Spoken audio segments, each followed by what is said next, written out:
Welcome to the Dork Forest. Jackie and her pals will never bore us. Shameless confessions about our obsession will make us laugh and smile. So let's explore the Dork Forest and dork out for a while.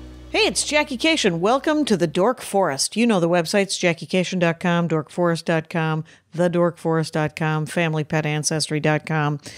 You're probably already there. Let's do the credits. Mike Rickberg composed and sang that song with his wife Sarah that you just heard. He's going to sing his version of the Mexican hat dance at the end of the program. Patrick Brady is going to fix this audio, and Vilmos works on JackieCation.com, the website. There are many ways to support the show.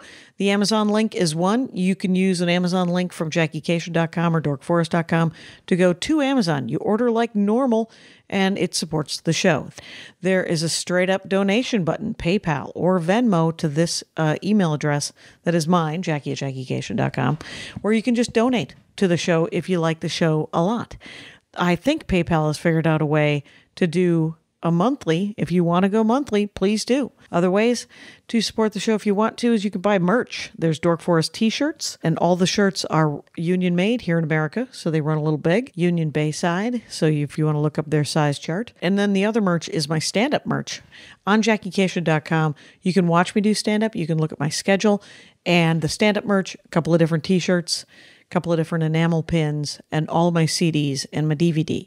If you want to live stream my DVD, it's over there at comedyfilmnerds.com. They have a live streaming capability, or you can get a hard copy of the DVD on my website. Oh, there are premium episodes at Bandcamp. TheDorkForest.bandcamp.com has probably 10 episodes that were done live. They cost me a couple of bucks to make, so I charge you a couple of bucks. If you've run out of regular episodes, go over to TheDorkForest.bandcamp.com and get some more. Other than that, I say this, let's get into the show.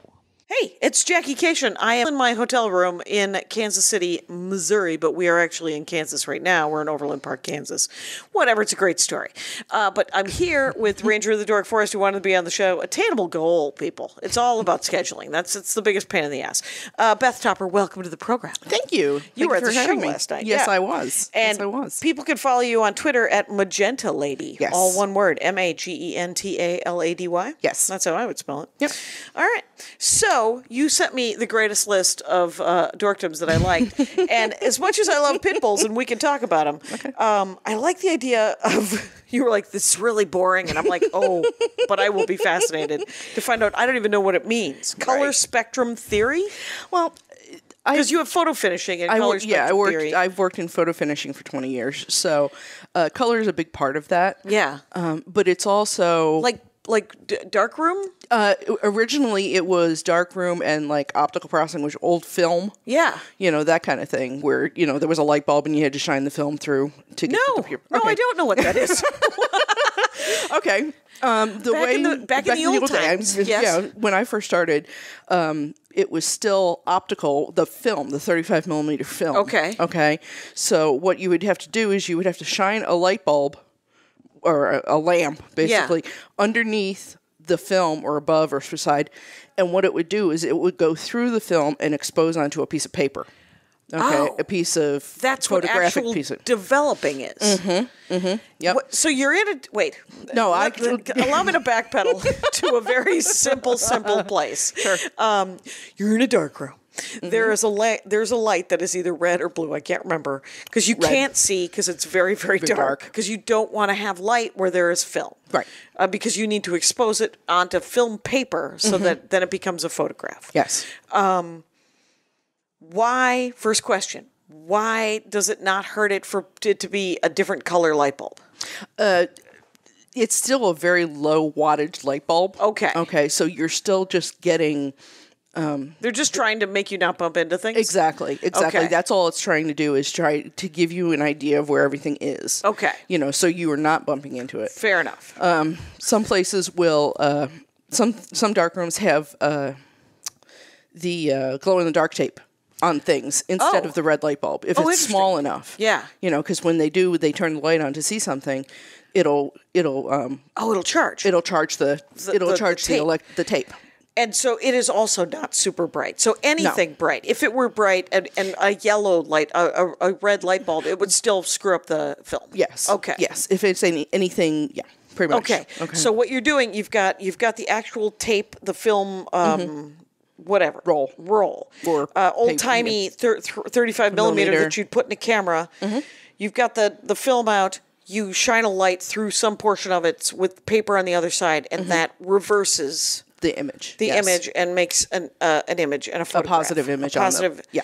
And here's the other question I've always wanted to know about such a thing, which is, why does the negative not get used up? Because the negative is actually made of plastic. Okay. Okay. It's got it's plastic, and then it's got chemicals on it. So when it's in the camera, what the camera does is it opens the shutter in the camera and it exposes whatever you're taking a picture of. Okay. Okay. And then once you get done with the roll or whatever kind of film you're using, you have to develop that. Right. Okay. So what the developing does is it takes off layers of the chemicals. That chemical. Yes. Okay. Okay. So to develop your image. Which is why negatives can get used up because after a certain number of uses. How many uses, I wonder? Well, you can't reuse once a piece of film has been developed. You can't reuse it. Oh wait. Okay. You can't reuse the negative? No. Well, then why do people keep negatives from old-timey days? So you can reprint things after the fact. You know what I mean? Oh, you can't reuse it as film. No. You can reprint it as... yeah. Okay. Oh, yeah. Right, that makes perfect sense because I was like, wait a minute, is she trying to reuse? No, I'm not trying to reuse the film. I'm trying to reprint the image. The image, yeah. There we go. I was like, no, I don't think it's just one and done. Okay. I started out in a black and white darkroom. Okay, in college, and that was how I kind of started, was developing black and white paper. Is that easier than color? Yes, very much so. Okay. Because you're only dealing with black and white and the shades of gray that come with it. Okay. There's a whole different set of chemicals. There's a whole different process that you have to go through to use color film in a darkroom. Okay. When I first started working in the photo finishing industry, we had machines that basically took the roll of film and it slid it into place, and then it was in a regular room. Oh, it was automated. Yes. So greatly, and the machine was so enclosed that it was dark inside the machine. It was dark inside the machine. Okay. Yep. So that was a lot easier to deal with. So right. And then from there, the film or the paper will go into tanks. Of chemistry. Okay, of different chemicals. A wash. If I've seen movies correctly. Right. Yeah. It starts out with the developer, which is it's an acid, and again it takes off the layers of chemistry to create the image. Okay. And then the next one is a base, and it kind of stops that process.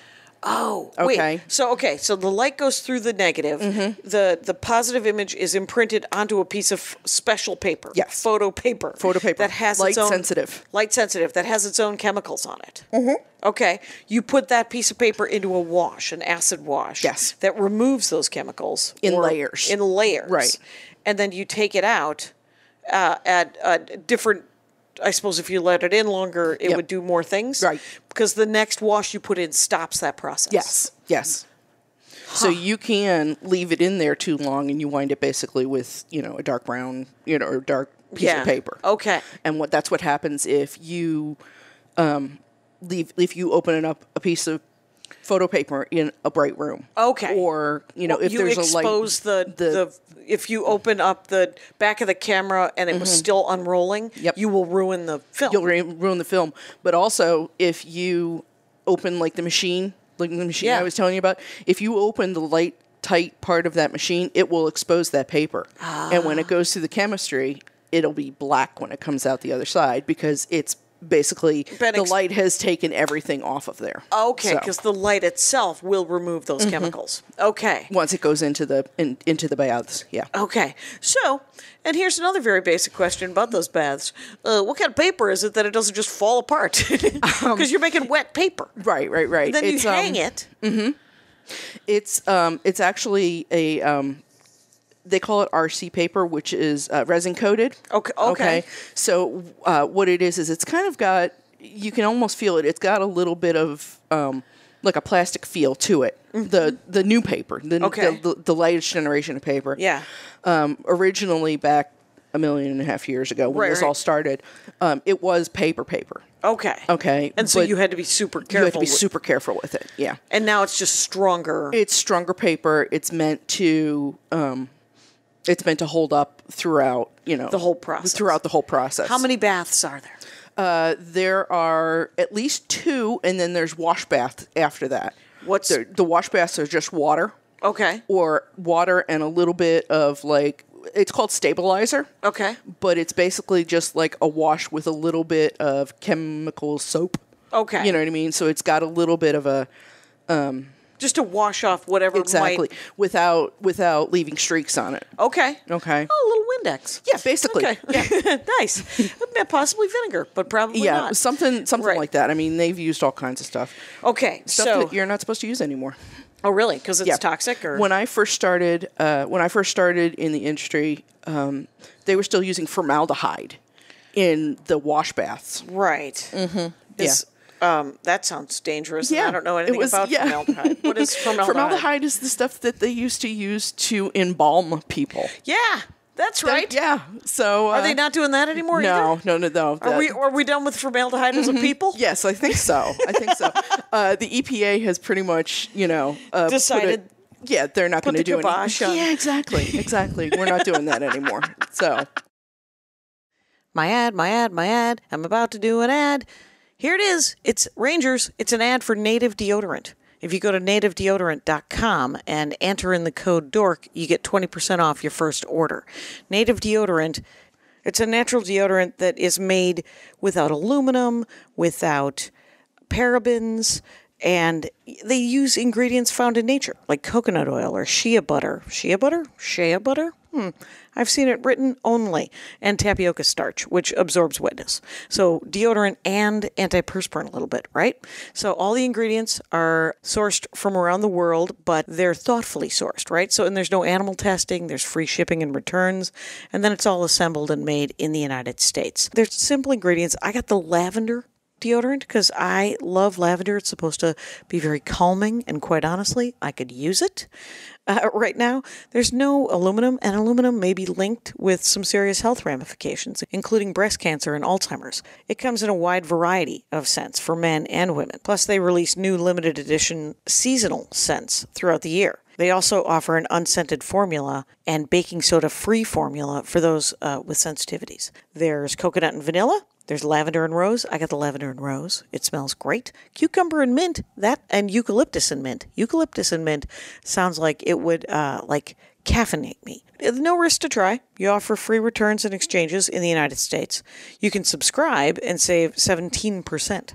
You save $2 per stick and have Native delivered to your door every 1, 2, 3, or 4 months, depending how often you go through a stick of deodorant.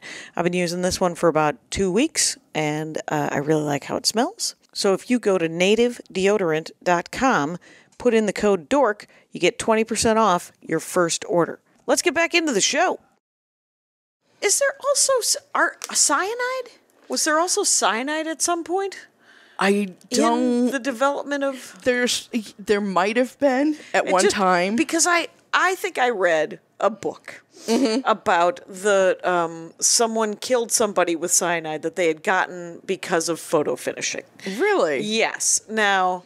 It sounds it might be a tricky, it might be a little bit of literary license. Yes. But then, and we know that I will read anything. So some of the people writing these things are really willing to take some literary license. Yes, definitely.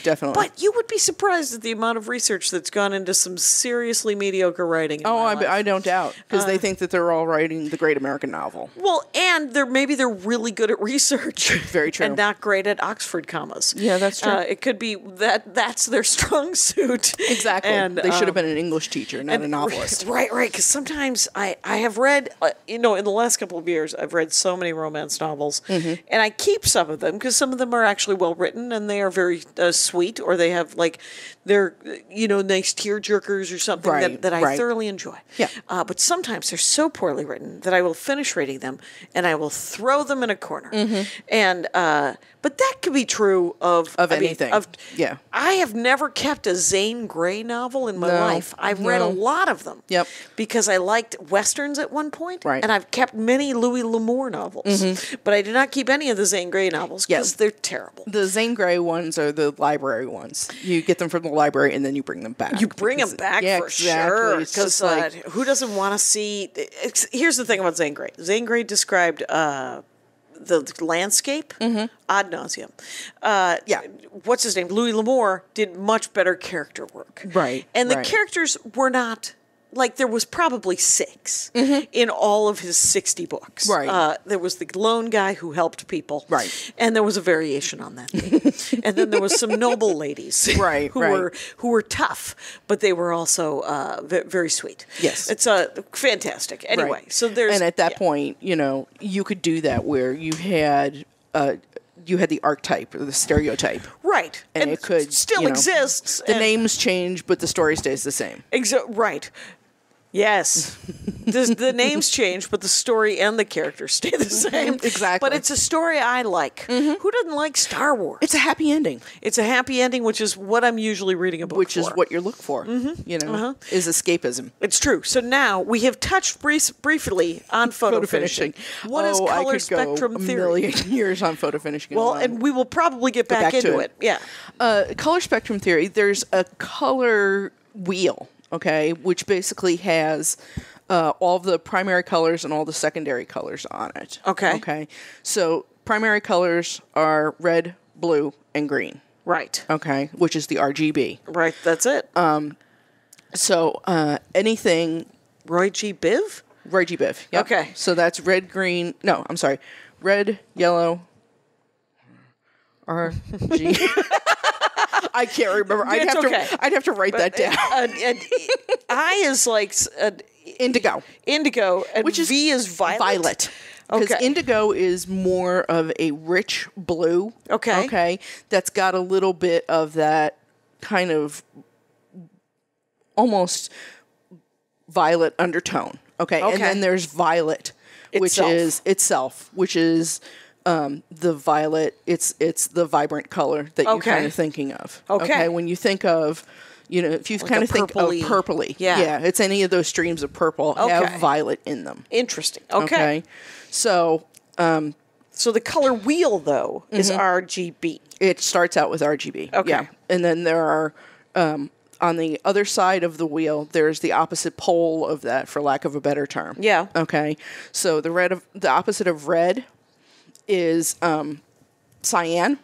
Okay, which is a bluish? Which is a light bluish color. It's like kind of blue-greenish color. Oh, it's got a little green undertones? A little bit, cyan? yeah. Okay. Yep. And then the opposite... I only know this because of printer cartridges. Exactly.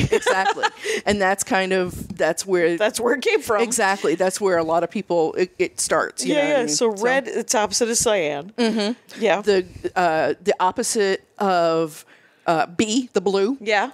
...is yellow. Oh, interesting. Okay. And then the opposite of green is magenta, which is kind of that pinky.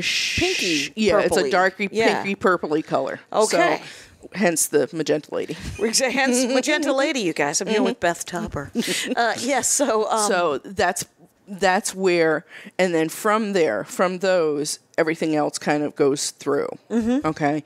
And you can get any color from there. Oh, from those, really? Yes. By mixing those 6 colors. Those 6 colors. Yes. Okay. Mm-hmm. When you're doing a lot of graphic work, they actually use CMYK, which is the cyan, yellow, magenta, and then black. Okay. Okay. Yes. Okay. I don't understand where the came from. Well, whatever happens. Yeah, exactly.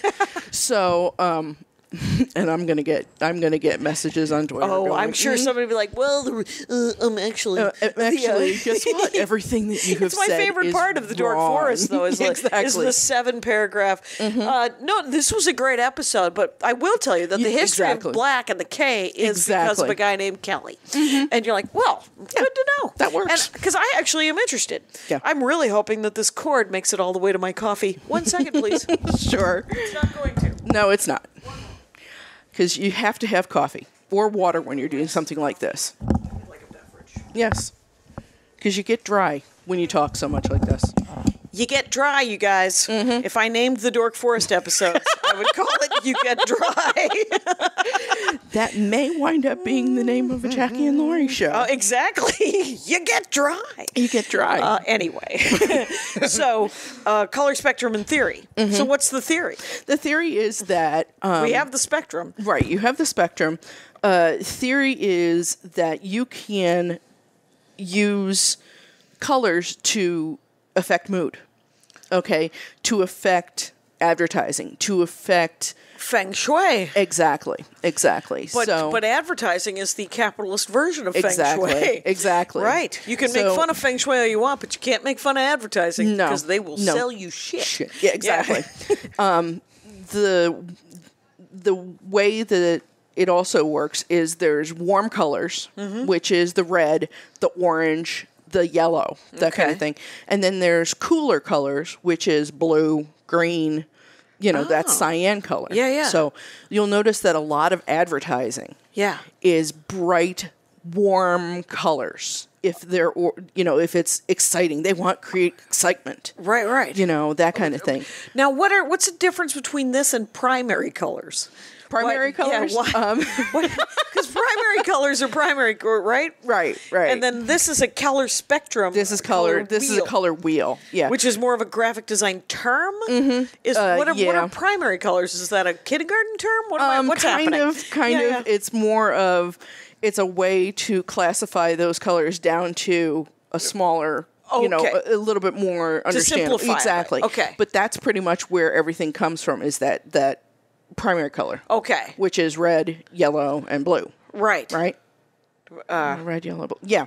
Red and blue for sure. I think it's yellow. And yellow might be. What happens is if you're doing like paint or something like that, like when you mix like artists. Yeah. When you're mixing paint. Yeah. You start out with those colors, those 3 colors, and you create anything from those 3 colors. Right. So everything is the basis in primary colors. Okay? Would you like to see the hotel art? That is, Sure. I don't even know what the hell is I happening have there. no idea. It's like they took leaves and just threw them up onto the canvas. Oh, interesting. Maybe they did. Yeah. All right. Who knows? Check out my Instagram if you want to see what the hell we're talking about. It's the blue and brown one. It's the blue and brown one, yeah. Yeah, I don't know. So primary colors are just like 3 colors. There's 3 colors, The color spectrum is the 6 on a and wheel. it's on a wheel. And it's much more complicated, Yes. much more complex. Yes. So the theory behind is what you use those colors for? Yes. Okay. If you're, depending on what you're wanting to use, or what you're trying to do. Right. You'll notice in hotels, a lot of cooler colors are used. Yeah. Blues, greens, it's meant to create a calming, inviting, environment. Okay, so warm is more exciting. Warm is more cool exciting is more usually. soothing. Yes. Oh, interesting. So a lot of, you'll see a lot of advertisements if they're doing like sale. Yeah. A lot of that is going to be in red or yellow or something like that. More brighter. It's warmer. It's happier. It's it's more exciting. Right. Are there people using these colors for evil? Not offhand. Not offhand. Well, I guarantee you there probably are. Right. I'm sure someone's using something for something. evil. Yeah, well, everybody seems to use. They can find an evil use for everything. Right. It was just like so yeah, and it can. And you don't really recognize that this is really what's happening, right? Because you just have the feelings. You have the feelings. It's not a conscious thing most of the time. All the time. Yeah. To most people. So do you do graphic design? No, I actually I do photo finishing, which is different. Right. Graphic design is a lot of layout things, a lot of art, a lot of advertising, a lot of pretty much anything that you. It's more visual, especially these days where everything kind of goes through a computer. Right.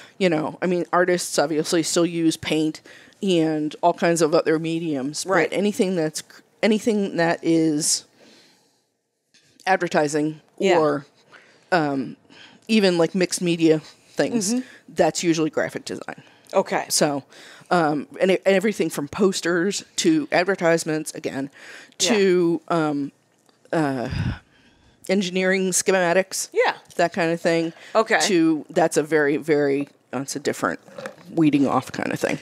But if they're using color spectrum theory in engineering, not so much in engineering, but more in design of, so like a design of a building. Okay. Or design. It's not so much the building schematics, the structure. The structure. It's more of the design, the interior design, the exterior design, that thing. Interesting. Okay, so now I want to go back to the color photo finishing. Okay.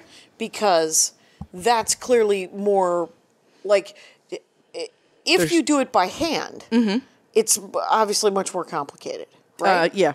Okay. Especially with the color ones. Because the black and white, it's because it's just gray, black. The variations are gray. Yeah. How do you do that? What would you say about the color photo finishing?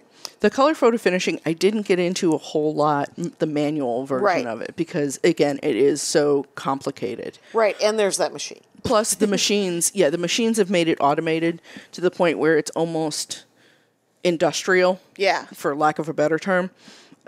So you have a lot more volume going through the machines. Okay. So that way you can print out a whole roll of film in a minute or two. Does it affect sort of the subtlety of it?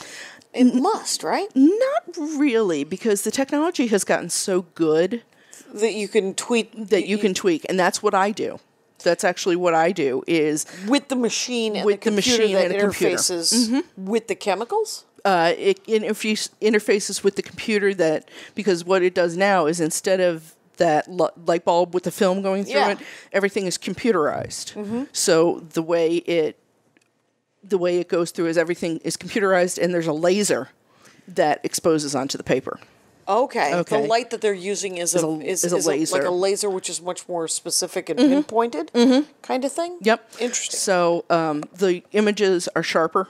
Like that was one of the things that I noticed immediately when everything switched over to digital, is that the images were a lot sharper. Oh. Because you're not losing that, almost, for lack of a better term, generation. Right. It's going because they say that the first time you print from a negative, it's the sharpest. And right.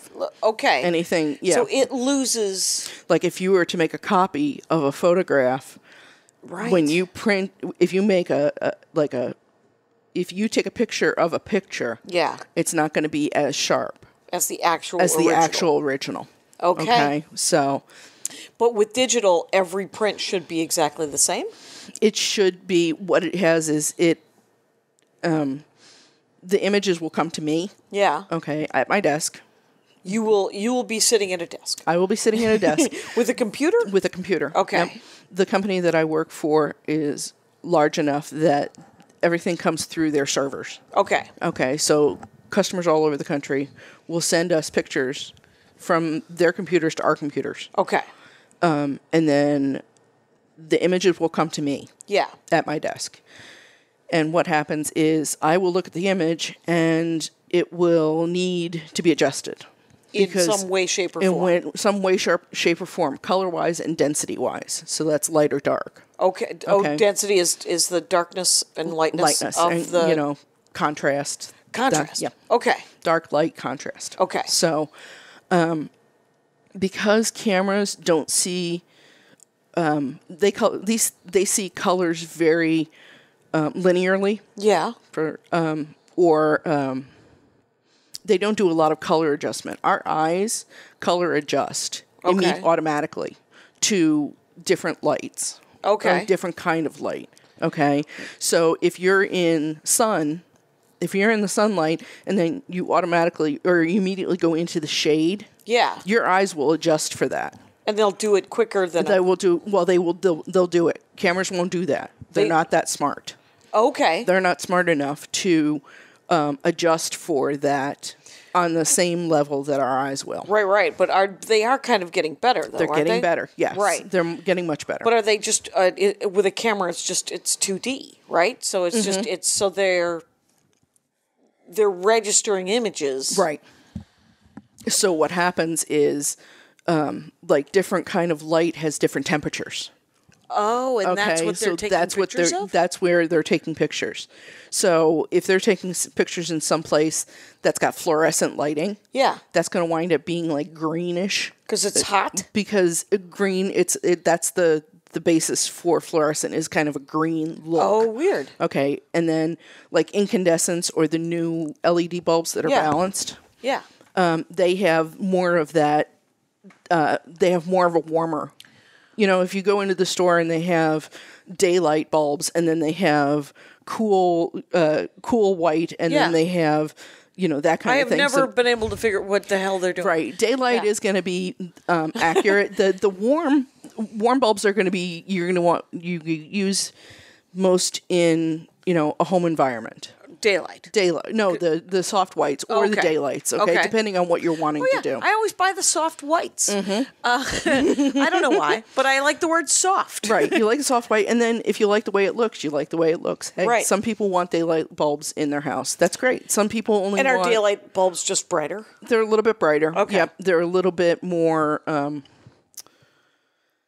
they're more balanced. I think they're a little bit more... Even, truer, or? Okay. A little bit truer to what you're seeing because it's meant to mimic the outside. We're both pointing out the window. Right. Hey, you guys, it's light outside. It's light outside, and we're both pointing there. And just to let you know. Interesting. And so so you get the images, and then are you told to either mess with it or not mess with it? Sometimes, they say don't touch it. Depending on the customer, sometimes they'll send it to us and they don't want any kind of correction to it whatsoever. And what are you seeing? You're like, if it's an advertising photo, they've sent you a photo of a car. Mm-hmm. They're like that the color came out a little off. Right. That's something you would do. You would try to adjust that. Mm-hmm. Are you doing this in Photoshop? What are you doing this in? It can be done. Most companies do it in Photoshop. The company that I use, Photoshop is the graphic design most of the time of choice. Either that or Lightbox is the other one. Is that another big software? It's actually another part of Adobe. Is it? So, yep. Oh, that's interesting. So, Lightbox. Yep. The company that the program I use was actually developed by Kodak. Oh, really? Yes. What's a long that time called? ago. It's called digital production. Sexy. No, digital print production. Okay. Okay, and we call it DP2. DP2. Mm-hmm. That's interesting. Have you done? Obviously, you've worked with the others. Lightbox and not so much Lightbox, just because I don't have it. That was not. It's an Adobe Suite thing, right? It's an Adobe Suite thing, and it's more of on the level of professionals. Okay. So they use it other places. So when they send it to you and they're like, it's not the right color, how do they describe the color if they can't get a picture of the color that they want? It's not so much they'll tell us what it's supposed to be. It's more intuitive than that. Okay. Unless they color correct something themselves. Right. And then send it to us and they say, no, this is the color we want it to be. Wait, because they're also I think in paint swatches, they have numbers. Yes. And so sometimes in Photoshop, you can just put the number of the color you want. Yep. and then supposedly Yep. and that would then coincide with the color that, with the paintbrush that went onto the vehicle. Exactly. Interesting. The one that's used the most on that is Pantone. And what Pantone does is Pantone has specific values for every color. Right. And what you can do is that's used in mass production a lot. Okay. So the T-shirt I'm wearing, to make sure that every single one in that's coming off of that production line is the same. Yeah. If you've got a different roll of fabric, you want to make sure that it's all the same color. So what you do is when you're creating a color, you put the number in, and it comes out that color. That color, because that would be the same mix every time. And those are Pantone numbers? They're Pantone numbers, yeah. I have a side anecdote about the word Pantone. Pantone is obviously this thing with the numbers and the colors. Scott Rogers, friend of the show, has been on the program a couple of times. He was an Imagineer for Disney. Okay. And so he's a Disney dork. And then he, I think, did some board game, and he makes board games. Right. Like he did something called Ray Guns and Rocket Ships that's quite fun.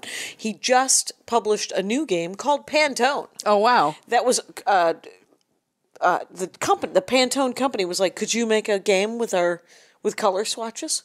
Oh, wow. And so okay, I have to go look for that. You might need to get the game Pantone made by Scott Rogers. Yes, I will be looking for that as soon as I get home. There you go. And I have not played it myself, but Andy has played it and says it is super fun. Yeah. So you will like that. Yes, I will. And it's funny, most of the games that I have on my phone have something to do with color. I don't play a whole lot of interactive games or anything like that. Most of the stuff most video games, a lot of the stuff is like I play Dots a lot. What's Dots? Dots is you basically have to match 3. Okay. Oh, it's a match 3, the kind of like match Candy 2, match. Yeah, exactly. Yeah. It's just not quite as bananas. Exactly. Candy Crush has kind of gotten to be like the old upright video games. It's very bright. It's very flashy. Right, bejeweled. And there's a million different incarnations of it. I play Marvel Puzzle Quest, which is exactly that. Now you play a match 2. Mm-hmm. Match 2, or if there's like a chain of them, you can loop the chain.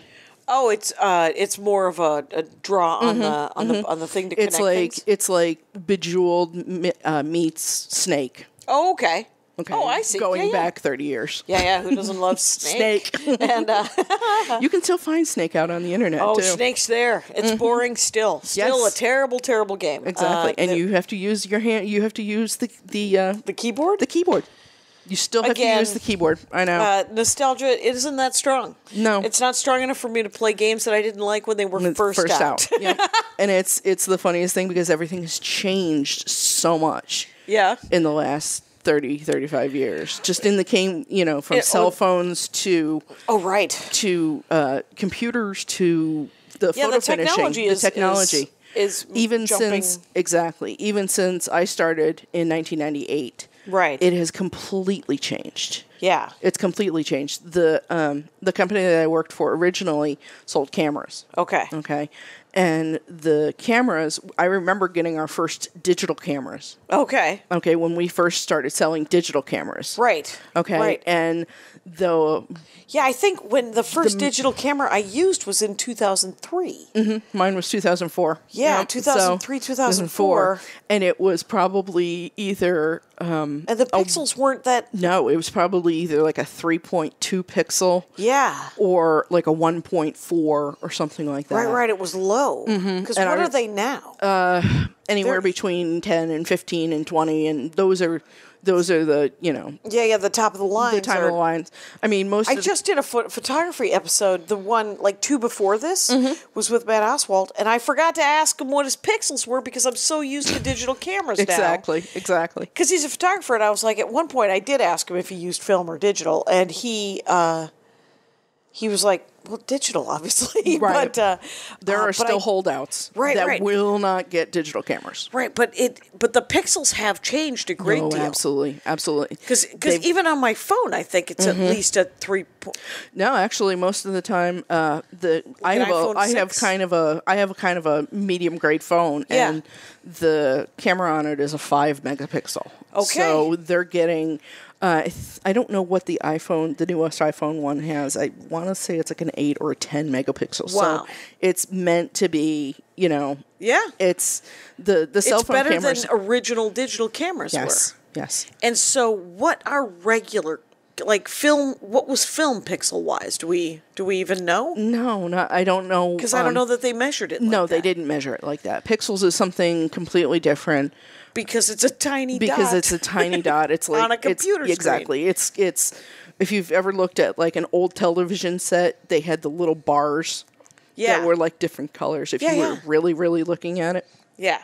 Well, when the if you got really close to it, when the picture tubes would die, you would notice, and you could tell. Yeah. And now when the TVs go, you see the missing pixels. Yes, exactly. So it's similar to that. Yeah. And then you've got, I'm sure you probably have some of those somewhere. The old photographs from the mid 70s, early 80s that have turned pink. Yeah. They get that shade. They get that shade on them, and it's because some of the chemistry has faded. Okay, because some of the chemistry wasn't as good as so what has happened is the quality of the person processing the film. No, it was just the way the chemicals were interactive. Yeah, exactly. No, not even interactive. The chemicals at that point weren't as good. Oh, so at that point when you were like the first color paper, that kind of thing, everybody who grew up in the late 60s like to in 1855 when cameras were invented and people are producing. What are they doing? And this feels very specific. Like who knows if you know this? I certainly don't. All I know is that when I see those old pictures of like families who have had to sit there for a full minute while they wait for the exposure to really work. Did the chemicals not change for 100 years and then they changed exponentially, kind of like technology? It's kind of like the technology had, jumped forward. Right. And it was. There were probably a couple of jumps, but I mean. Well, it was the big jump from black and white television to color television. Yeah. So it was that, all of a sudden you were getting pictures in real. Real color. Yeah. So people were amazed when, they saw the Wizard of Oz for the first time in the color section of Wizard of Oz. Right. They were like, oh my God, this is awesome. Well, but they also had to warn people for years and years and years whenever they, excuse me, whenever Wizard of Oz showed, they had a warning at the beginning of it saying, okay, at such and such a time in this movie, it's going to go from black and white to color. 5 minutes, or whatever it is. Yeah, Which goes your from image Kansas is going into Oz. Your picture is going to go from black and white to color because of people, the shock. Yep, because people thought that there was something wrong with their television. Oh. Oh, right. Oh, because the TV was, they're like, no, I have a color TV. Why is it in black and white? Why is it in black and white? Is there something wrong with my And then all of a sudden, was there something wrong with it before? And because they had never seen The Wizard of Oz. Well, they had never seen The Wizard of Oz on television. Right, but if they saw The Wizard of Oz in a movie theater, it would have been in black and white and then in color. In the color, yep.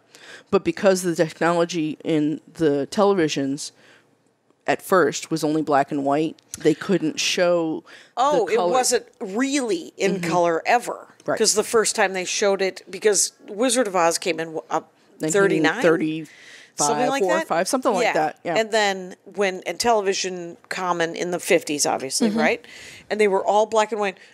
What I'm doing is I'm repeating what you just said, but I'm saying it all out loud so that I know what the hell you just said.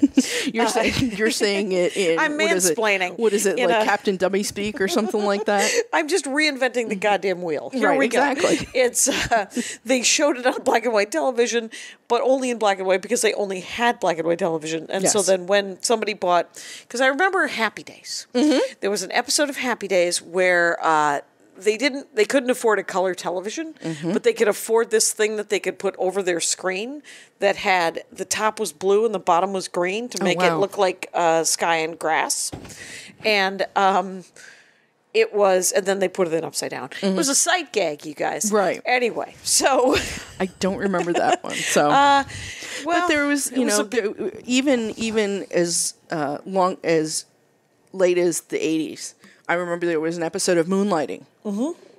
Bruce Willis, Sybil Oh, Shepherd, yeah, you know, sure. that started out in color. And then they went retro. they turned it into some sort of noir. It went into. I remember that yep, episode. It went into black and white because they were in the 40s. Right. You know, right. and then it bopped back to. I think they did that in Castle too. Yeah. I don't know. No, I think they left it in color, They I left it think. in color because Yeah. I tried to put it into black and white when I first watched that episode. Oh, interesting. Yes, because Emotionally or physically? No, physically. Because I was like, okay, you know what? This is not supposed to be in color. This is supposed to be in black. So and you white. downloaded the episode. Mm-hmm. You put it into a program. I actually think I have it. No, I didn't have it on CD. I had Okay. it on. I had it on my DVR because I Yeah. was watching it after the fact at that time. Oh, right. Yeah. I like the first 3 seasons of almost everything, and then then- there's yep, trouble. yep. Then it all falls apart. Yes, Gilmore Girls. and that was pretty much. Yeah. That's pretty much. I think I watched the first 4. Yeah. Yep. Because, I'll usually last through one more season and then go, what just happened? Exactly. We're all tired, I guess. And, well, the characters become stereotypical. yeah. They pick out one personality tweak or And then they write to then that. they write to that. Yeah. You know, the big one that I remember is Monica's cleaning fetish on Friends. Oh, yeah. Because it was mentioned every episode for a million years. In the 5th to 7th seasons. Exactly. Yeah. It became, you're just like, well, she should get some help at this Exactly. point. Exactly. Right? Yeah. She needs professional help. Right. I did like was it a 3 episode, The What If? Where Monica never lost the weight. And remember that? Yeah.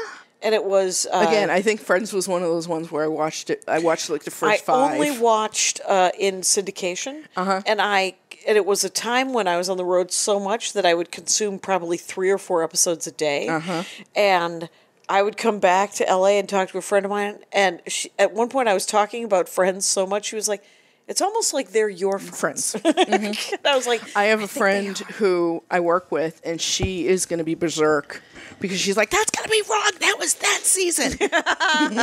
Well, good for You her know for what? knowing Everybody, things. everybody has that one television. Everyone show. has a show that they enjoy a great deal, and Mine was MASH. that's right. Yeah, that was an the other option. thing that I mentioned. I know. And That- if we weren't 42 minutes into it. this thing, we might go to MASH. We could go to MASH. No, let's go back to color. Okay, back to color. All right. So you have.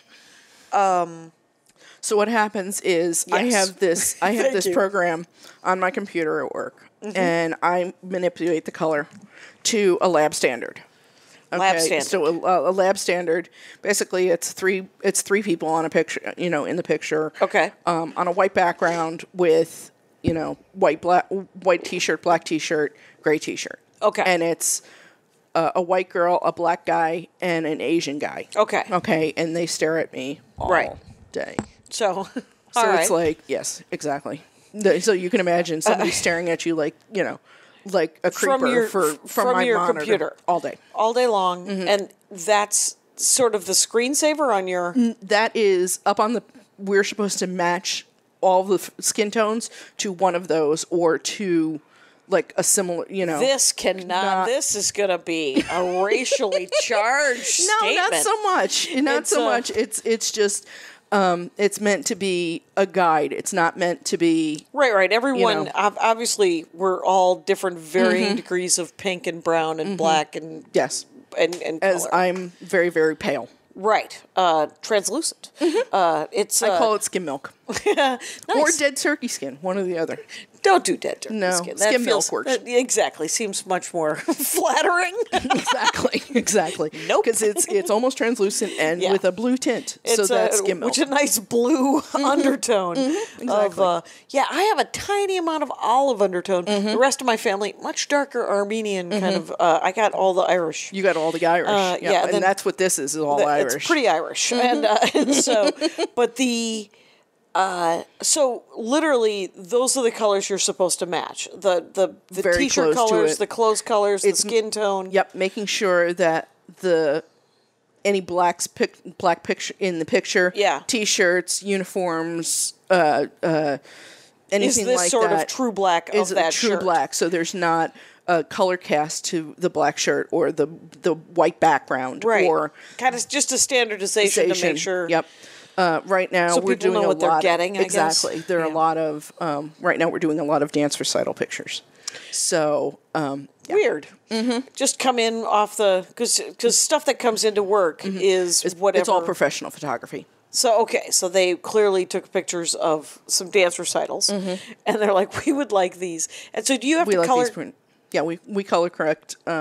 And they're for publication, or are they? They're for consumers. for consumers. Okay, so people want them to be nice. Exactly. The professionals will go to the recitals, take the pictures, and then the. Did I show customers you the pictures of me? Oh, I'm sorry, No, it's but okay. the Viking pictures. I've seen those. You've seen them on Instagram or yeah, something, right? Yeah, exactly. they're Yep. hilarious. Anyway, But say you wanted a hard copy of that for somewhere, that's what you would call the photographer and say, "Hey, I want to get an 8x10 of this." right. I went okay. to Walgreens, got 5x7s. Exactly, same thing. And, Same thing, because they'll give you a disc that has it on there. Right. So, excuse me.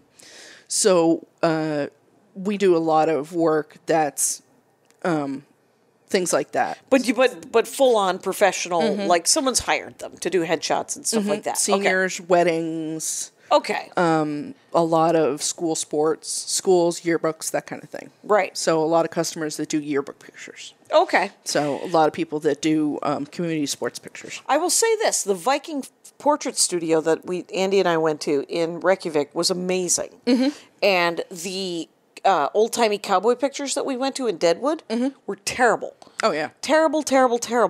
And entirely, Andy has a theory about the Iceland guy that he had heard about the cowboy pictures And said, "Yeah, we and need to make didn't these better." know that he could do them poorly. Right. And so he did them well. Right, The cowboy pictures, I have seen them done well, but for the most part, they're kind of overexposed. Yes. And they're washed out, and they don't have. They're just plain black and white pictures. Yep. And they don't have a whole lot of contrast to them. That's They're very it. flat. Yeah. So if I were to give you, like, I have a picture of me dressed as a marshal, and Andy's pretending to run away, and it's pretty washed out. Could you fix it? Yes. It could be. That's interesting. Yep. It could be scanned in, or if you have the disc, Right. It could be. It could be made a little bit better. A little bit better. A little bit better. If Just because the original isn't that great. right, if the information is not in the information or is not in the picture, you can't create it. Right. You So can't. if there's a pixel that's missing, Yeah. that's missing.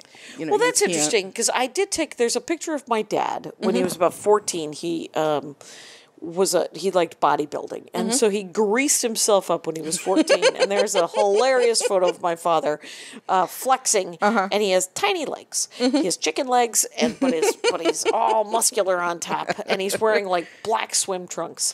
And the photo itself was trashed. And I took it to a very beautiful photography store in Los Angeles. Right.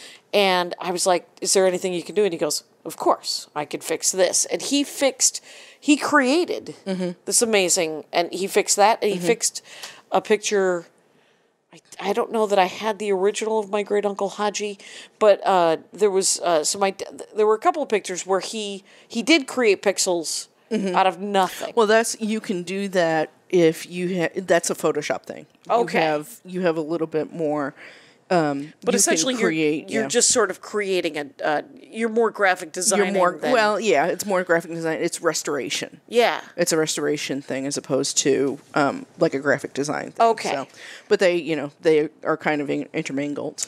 Right. Very, very much so. It felt. I mean, it felt like it's almost magic. It feels like magic. Sometimes if you're looking at it and you have this picture, it still looks like a photo. I mean, it looks like the original photograph. Right. What I believe would have been. What the a lot of people that have flood damage, fire damage, that kind of thing, they have photographs that are missing that only one family member has, and they want copies of it. Yeah. That kind of thing. So that's stuff that we scanned into a computer. Okay. Okay. Right. And then they would create somebody who... this same place took all the our slides and put them on discs. And put them on discs. Yeah. Yep. And then they adjusted or not created, but... manipulated it to the point where it was more visible or more... sort of enhanced the contrast or whatever. The contrast, the color. But then also if there's damage, they can they can't create it exactly, but they can kind of figure out what it was supposed to be. Right. So there is a little bit of fictional. There is a little bit of fictional to it. But they're doing... Depending on how... And if they're really good at it, yes. I mean, it's sort of like writing. Yep. There are people that are amazing at it. I do not have that skill. Right, but I mean, I think that would probably be a very rare skill, and or just not rare, but I mean like spectrumy, like there's linear, like people that are like just incredibly gifted at it and have this intuitive talent. Yes. And then people who can do it. Yes. But it doesn't feel like this great. Right. It's not. As quite as good. Yeah, exactly. And that's where I am on that spectrum. Yeah, right. Right. You're just good at it. You're not. You're not some visionary. Okay at it. Okay. If you want something color adjusted, you come to me. Okay. You want paint mixed correctly, you come to me. That kind of thing. Okay, because you have a good eye for color. I have a good eye for color. Yes. And that's what does that mean? A good eye for color. It means that you can see something and recreate it. Yep. Okay. I used to work for a paint store. Okay. So that was one of the things that people would do is they would bring in a piece of... Just a chip off the wall? A chip off the wall, a piece of... I swear to you. Wow. A piece off of a baseboard or a piece of molding or a piece of trim. Right. I had people bring in pillows or fabric that we would have to try to match. Yeah. Stain. We would have to match stain. Wow. A stain was... How do you match stain? That's like a brownish... There's all kinds of different tints that you can use. And, different kind of colors that you can add to it. Right. To adjust those. So, I wound up doing that for a little while, too. Okay. So... Yeah. I enjoyed that. So you have been working with color almost your entire my career. Entire life. Yep. Yeah. My entire career. Your entire career has been some version of color. And Yep. That's fascinating. And what I really like to do is help people match color.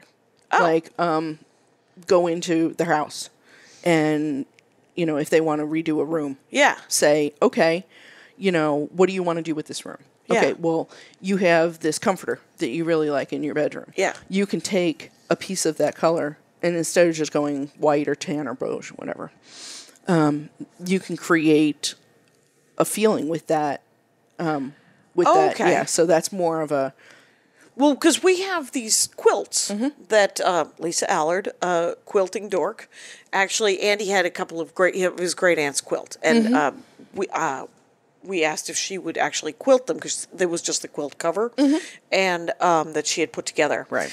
And so they're very beautiful. She did an amazing job. But the colors off of that, you kind of, I don't know how to put the room. You can do that where you can put the whole room together. Put the whole room together. And what that is supposed to evoke, right? Emotionally or... If you're wanting to have a nice, calm bedroom and, create a feeling, a space, right, a theme. That's productive or just... theme. Yeah, exactly. So I enjoy doing that a good deal. Oh, that's cool. And so far I've only done it for friends. Yeah. But Yeah, but I would you love would to. I would love to get into that. You 'cause need more friends. You exactly, need more people who want in on so. it. I don't know if you guys know this, but Beth Topper is available if you live in the Kansas City area. Yep. At Magenta Lady. At Magenta Lady. Send her a photo. Exactly. Yep. Well, yeah, I can definitely give you some information on. Right. You'll at least give them your opinion, Yep. and then you're like, take it or leave it. Yep, But this is a exactly. really cool room. You could do this. You could do that. Yep. That's kind of fascinating. Yeah, I would love to get into that and do that full time. Oh, that's cool. But yeah, it would. You know that I hated our kitchen floor, and and Andy kept saying that we were going to redo the kitchen floor, and then he discovered this. The flooring that they have in like Target or Walmart or whatever, that plasticky linoleum-y Right. kind of whatever it is, you can get that in any color, and they will cut it into any shape. And so he designed our kitchen floor, And then just went to and then hired people to cut it and lay it. Lay it. Yeah, and the colors that he picked, because I just told him that I wanted primary colors because I liked how in a Doris Day movie called Pillow Talk, all of the colors in her house are these sort of very vibrant, right. more the Roy. Right. They're more warmer colors. Yeah, they were very vibrant. It was a very It popped a lot. Exactly. And he has a good eye for color, and he has and he's art guy, right? I mean, I think of him as more. Well, you have to be if you design. Right, he's a design guy. He's a design guy. Yeah. So, but it was really cool. But he used both blue and red. Like the border is red, and then there's blue and yellow diamonds all over it, and it's so I don't know what, because the blue is cooler, but the yellow and the red Are warmer. warmer. And what's funny is, what'll blow your mind is that there are warmer greens and warmer blues, and then cooler reds and cooler greens and cooler yellows. Because it gets super subtle at that Because level? you can add more green, you can add more yellow to a blue, and it'll shift it a little bit. It won't turn it into green quite at that point, but it'll shift it a little bit. And you won't even, of course, notice, but it will affect. Well, if you've gone into a paint store, you have that gigantic wall of chips. Yep. Yeah. You'll see where it goes from one color to the next, and there's variations of those. All of the right. colors. Yeah, and then, it'll usually starts off on red, and then it'll go to the neutral colors. Right. I usually can't tell the difference between one to the next. Right. And you'd have to have your sort of sensibility, because you can see. Well, most people, there's a statistic that men see color worse than women. Okay. Okay, but a lot of people And then there's have full-on color blindness. Well, color blindness is never you get monochrome. Okay. It's just it's color deficiency. So there are people that say they're colorblind, but they see blues and greens and They just violets. They don't pick up the warmer colors, or they don't pick up the cooler colors. It's hard to play board games with Chris Mancini of Comedy Film Nerds, because he has some color blindness. And so he's like, you have to give me a very bright piece, or I will move your piece. Yep, because women do see color better than men. Okay. 1 in every 254 women has some kind of color deficiency. Okay. Noticeable color deficiency. Yeah. And then 1 in every 12 men. Really? Yes. So you see more color blindness in men. Now, Which is why you go into a paint store and the men are like, oh, I don't care. oh, interesting. They're not whatever she wants to do. So that stereotype is where that comes from. Yes. Because they're just not even seeing it. Because Right. more men have. Yeah. Interesting. I couldn't tell you how many times I dealt with that. Well, It doesn't matter. It doesn't matter. Well, yeah, it kind of does. It matters because you're living with other people. It still has to be a color that you like. Right. If she picks out a purple and all you can see is pink, you're going to be living in a pink house. Right. And then that will irritate you. Yes. If you don't want a pink house. Yeah. Yes. So that kind of thing. Now, let us introduce very quickly, at minute 59, Are dogs colorblind? Do I remember that? Dogs have color deficiencies. Okay, Dogs have. The correct term is color deficiency, and I can't keep saying it wrong. No, that's okay. So but they see shades of black and white. They'll see shades of black and white. They see colors. Some dogs see yellows and reds better. Okay. I think it is mostly yellows and reds for dogs. So they you'll see a lot of toys. A lot of dog toys are bright primary colors. Oh, because they have to be see able those. Yep. My dog, I have this long rope toy that is red and yellow, and it is his favorite thing in the world. Right. And it's... We were going to talk pit bulls. We were going to talk pit bulls. With Beth Topper Yeah. At Magenta Lady. But we are at an hour. You say, what's the name of your dog? His name is Max. Max? Yep. He's a real nice dog? Yes. He is a complete goofball. He's such a big... Did you have him from a puppy, or did you get him from the pound or I something? got him from one of the animal rescues in town. Nice. So, yeah. And he is just a goofball. He does something to make me laugh every single day. Well, that is why you get a dog, so that you can laugh. Beth Topper, thank you so much for doing the Dork Forest. Thank you for having me. Yes, it's at Magenta Lady on Twitter, and it's Beth Topper. She's on the Ranger page on the Dork Forest on Facebook. If you guys ever want to join the Ranger page on the Dork Forest, you're welcome. There's hundreds of us. Knock yourselves out. Yep. And Rangers, you know the rules out there. Take care of each other. My hat, my hat, my hat. They're dancing around my hat. My hat, my hat, my hat. Well, what do you think of that? If it looks like a Mexican hat dance and it sounds like a Mexican hat dance, it's most likely a Mexican hat dance. So take off your hat and let's dance. Yay! Oh my God. Why don't we just call that as the end of the show?